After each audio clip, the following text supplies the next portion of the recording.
Hello' everyone, আজি মই ঘৰত অতি সাধাৰণ বস্তুৰে দুবিধ চাবোন বনাব লৈছোঁ। ভাবচোন তেতিয়াহ'লে চাবোনটো কেনেকৈ বনাম। মই প্ৰথমতে তাৰ বাবে লৈছোঁ মই আমাৰ ঘৰতে থকা নিম গছৰ পাত, মহানিমৰ পাত লৈছোঁ মই, আৰু লৈছোঁ নেমু লৈছোঁ 3টা নেমু, তাৰপিছত আৰু লৈছোঁ ছাই। এইখিনি বস্তুৰে মানে কিনো বনাব। এই যে ছাইখিনি লৈছোঁ, এইখিনি হৈছে এই কলৰ মূৰা, কলগছৰ মূৰাটো যিটো মানে কাটি ৰ'দত শুকাই কেনে পুৰি ছাই বনায় সাৰৰ কাৰণে, সেইটো ছাই হয়। এইটো আমাৰ আইতা তেনেকৈ বনাইছিলে। এইটো সেই পদ্ধতিটো লৈছোঁ কাৰণ এইটো ল'লে কোনো ডিটাৰজেণ্ট ইউজ কৰিব নালাগে। আগৰ দিনত মই আইতাক দেখিছিলোঁ এইখিনি সাৰ উলিয়াই কেনে এই সাৰেৰে চুলি ধুইছিলে আৰু কাপোৰ ধোৱাটো ব্যৱহাৰ কৰিছিলে। গতিকে এইটো আমাৰ কাৰণে স্কিনৰ কাৰণেও ভাল, সেইকাৰণে মই এইটো ছাই লৈছোঁ বাচন ধোৱাৰ কাৰণে। কাৰণ বাচন ধুলে আমাৰ কি হয়, যিবিলাক ডিটাৰজেণ্ট কিনি মানে ইউজ কৰোঁ, চাবোনবোৰ ইউজ কৰোঁ, হাতবোৰ খুব ৰাফ হৈ যায়। সেইকাৰণে মই ছাইৰে ব্যৱহাৰ কৰিম। তাৰ বাবে মই ছাই ল'লোঁ, লগতে চব বেছ লৈছোঁ। মই সৰু সৰুকৈ কাটি লৈ আছোঁ। এতিয়া চব বেছখিনি মানে বেছি দাম নলয়, ফ্লিপকাৰ্ট, আমাজনত অতি কম দামতে পোৱা যায়। বহুত কম খৰচতে এইখিনি পোৱা যায়। এইখিনি মই সৰু সৰুকৈ টুকুৰা কৰি এতিয়া মই কাটি ল'লোঁ। কাটি কি কৰিম, মই এইখিনি এতিয়া এটা মানে কেৰাহীত পানী গৰম হ'ব দিছোঁ। পানীখিনি গৰম হোৱাৰ পিছত এটা বাউলত যিখিনি চবেজ কাটিছিলোঁ তাৰ মই আধামান দি দিলোঁ। আধাখিনি দি এতিয়া মই এইখিনি গলাই ল'ম। এইখিনি যেতিয়া সম্পূৰ্ণকৈ গলি যাব, মানে গলি গ'লে ইয়াৰ ওপৰত কি কৰিম, মই যে আগতে নিম পাত আৰু নেমু মানে গুড়ি কৰি ৰাখিলোঁ, সেইটো পানী বেছি নিদিব, কিন্তু যেতিয়া মানে আপুনি পাতাটো বটি ল'ব পাৰে। যিমান পানীৰ পৰিমাণ কম থাকে ভাল, পানী বেছি থাকিলে মানে চাবোনটো ইমান বেছি ভাল নহ'ব, ঢিলা হ'ব। সেইকাৰণে পানী কম দিব। এতিয়া ফাৰ্ষ্ট মই এইটো বনাব লৈছোঁ, এইটো বাচন ধোৱা চাবোনটো। এমাহৰ কাৰণে মই 3 পিচমান চাবোন বনাম, বেছি নবনাওঁ। আপোনালোকক দেখুৱাৰ কাৰণে কৰিছোঁ, মানে কমকৈ।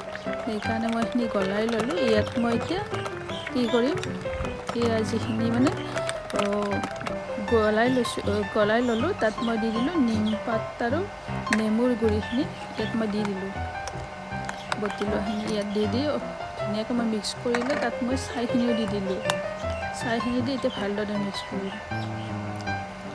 এইখিনি সাৰৰ পৰা ছাইখিনিৰ পৰা ধুনীয়া সাৰটো যিটো ওলাই ন, এইটো বহুত বেছি কাঢ়া হয়। সেইকাৰণে ইয়াত তাৰ ডিটাৰজেণ্ট মই একো নিদিওঁ। নহ'লে যদি আপোনালোকে সাধাৰণ ছাই ব্যৱহাৰ কৰে, তেতিয়াতো ইউজ কৰিব লগা হৈ যায়, তাৰ পৰা ফেন নোলাব বাৰু, এনেকুৱা নহ'ব।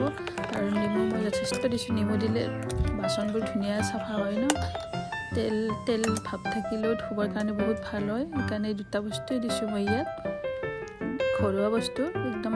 আপোনালোকৰ ঘৰতে আছে কিজানি।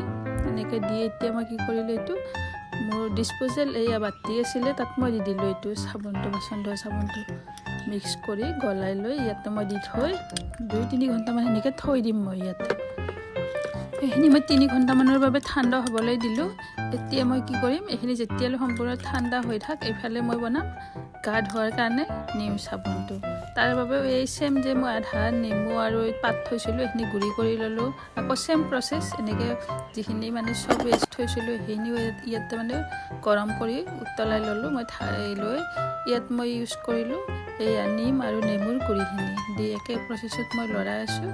তাত মই আকৌ এনেকৈ ধুনীয়াকৈ মিক্স কৰি ল'লোঁ। মিক্স কৰি তাত মই কি কৰিম, অলপ গ্লিচাৰিন অলপ দি দিলোঁ। লগত দি দিম অলপমান গোলাপ জল, গতিকে স্কিনৰ কাৰণে বনাম। গোলাপ জল অলপ দিলোঁ। এইটো কিন্তু বহুত ভাল হয়। মই ইউজ কৰিছোঁ আজি বহুত দিনৰ পৰা, 6 মাহমানৰ পৰা ইউজ কৰি বহুত ভাল ৰিজাল্ট পাইছোঁ। স্কিনৰ কাৰণে বহুত ভাল। এইটো ইউজ কৰাৰ পিছত স্কিনৰ যিটো এলাৰ্জি গুটি ভাৱটো নাইকিয়া হৈ গৈছে। এতিয়া মই এই চব মল আছে, তাত মই মলটোত মানে দি দিম। মিক্স কৰি হোৱাৰ পিছত এয়া ধুনীয়াকৈ মই দি দিছোঁ। এই 6 পিচ চাবোন বনাম মই এইখিনিৰে, সেইকাৰণে ইয়াতে আছে, ইমানখিনি দি দিলে হৈ যাব। দি একে প্ৰচেছত ঠাণ্ডা কৰি ল'ম। ঠাণ্ডা কৰি লৈ 3 ঘণ্টামান পিছত মই ইয়াৰ পৰাই খুলি ইউজ কৰিব পাৰিম। একদম কম খৰচতে আৰু ধুনীয়া চাবোন হয়। মাৰ্কেটতকৈ বহুত ভাল ৰিজাল্ট পোৱা যায়। আপোনালোকেও বনাব পাৰে। ইয়াৰ ব্যৱসায়ো বহুতে কৰিব লৈছে আজিকালি, ব্যৱসায় ভিত্তিতো বনাব পাৰে। মই বাৰু ব্যৱসায়ৰ কাৰণে নহয় বাৰু, মোৰ নিজৰ কাৰণে যিখিনি লাগে মই সেইখিনি বনাই লওঁ ঘৰৰ কাৰণে। এনেকৈ বনাই চাব কিমান ধুনীয়া হয় ৰিজাল্টটো। আৰু খৰচটো একদমেই নহয়। বৰ্তমান মাৰ্কেটত যিমান দাম হৈছে বস্তুবোৰৰ, চাবোন তাবোন বহুত দাম হয়। ভাল চাবোন পিচ ল'ব লাগিলে বহুত বেছি খৰচ পৰি যায়। একেবাৰে কম খৰচতে আৰু ইমান ধুনীয়া চাবোন, আচৰিত মানে। তাৰপিছত এতিয়া হৈয়ে গ'ল এইখিনি, ঠাণ্ডা 3 ঘণ্টা হৈয়ে গ'ল। এতিয়া মই এইখিনি ধুনীয়াকৈ এৰাই ল'ম। এৰাই লৈ ধুনীয়াকৈ এৰাই যায়, এৰাই দিলেও ধুনীয়া মানে ভাল লাগে আৰু এইটো। কিছুমানে আকৌ নাৰিকল তেলো ইয়াতে ইউজ কৰিব পাৰে। যদি আপোনাৰ স্কিনটো ড্ৰাই হয়, বনাই থাকোঁতে কেইটুপমান ইয়াতে তেল ইউজ কৰিব পাৰে স্কিনৰ কাৰণে। আলমণ্ড অইল বা নাৰিকল অইল যি কৰে কৰিব পাৰে। মোৰ যিহেতু স্কিন এনেই অইলি হয়, সেইকাৰণে মই নকৰোঁ। মই অইল ইউজ কৰা নাই, নালাগে, মই এইখিনিৰে হৈ যায়।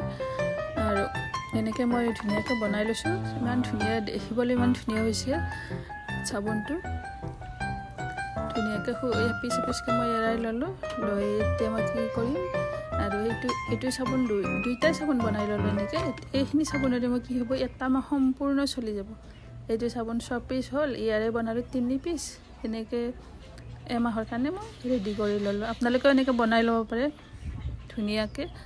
এতিয়া মই এইখিনি এৰাই ল'ম ধুনীয়াকৈ এৰি গৈছে, দেখিছেনে ইমান ধুনীয়া চাবোন হৈছে। আৰু এইখিনি যে বাচন ধুব বহুতেই ভাল হয়, বহুত বেছিয়ে ভাল হয়। আপোনালোকে যেতিয়ালৈকে ব্যৱহাৰ নকৰিব তেতিয়ালৈ গম নাপাব একচুৱেলি। নিজে এনেকৈ বনাই ব্যৱহাৰ কৰি চাবচোন। নেক্সট এটা ভিডিঅ'ত আকৌ লগ পাম।